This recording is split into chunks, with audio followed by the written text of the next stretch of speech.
we spent 1.5 years building Mercury, and it wasn't obvious that, like, I would say in that time, I probably spoke to 100 plus entrepreneurs, right? And, when you ask them, like, oh, are you, like, would you use this, right?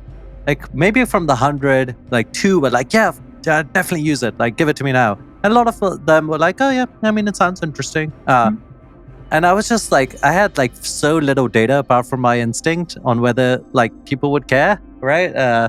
Because it's like, it turns out that even if 2% of people really, really would use it, like that's enough because the market was big enough. But it wasn't obvious. I was like, God, I'm spending a year and a half building this thing.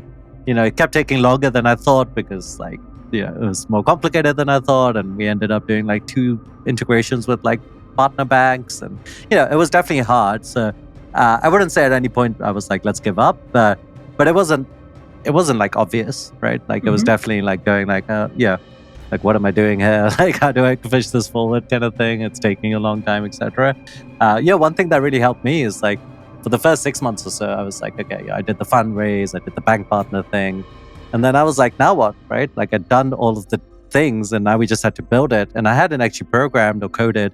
So I'm an engineer originally, but like I was also the CEO of my previous company. So I hadn't really coded for like 3-4 years. But I was like, how do I push this forward more? And I'd already talked to as many people as it made sense to talk to, etc. So eventually I was just like, okay, so, I'm just going to relearn to code. And eventually, and that actually helped a lot. Like just getting in there and like being in the zone and like helping build it really like helped alleviate my angst. And it was kind of fun to learn front-end programming again and build the product.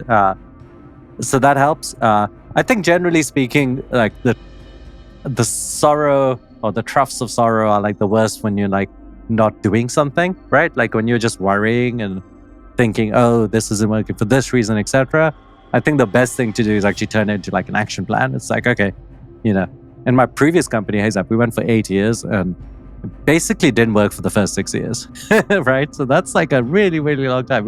But every time it wasn't working, we were just like, okay, we're going to make this other thing work. And we're going to spend like, a lot of time making this other thing work. And then we were like, okay, we launched it. And like, there's always like rays of sunshine in the troughs of sorrow, right? Like, it's like you launch something, it has a little bit of traction, but like it takes another 6 weeks to figure out it doesn't work. And after all of that, I realized like, and like actually, I always have to remind myself of this. It's like, you have to really enjoy that journey. All right. Like, I think if you're too focused on like success and you don't enjoy programming or you don't enjoy like talking to customers and building things or whatever it is that you're doing, I think it's just really hard. And I think I was like kind of fortunate that I do really enjoy programming and I think it's like a real privilege to make things for life, right? Like, I think I could have easily had another life where I was just like working at a big company and a programmer there and not really like passionate about what I was doing. Like, I've only had one job in my life and that's what it was like.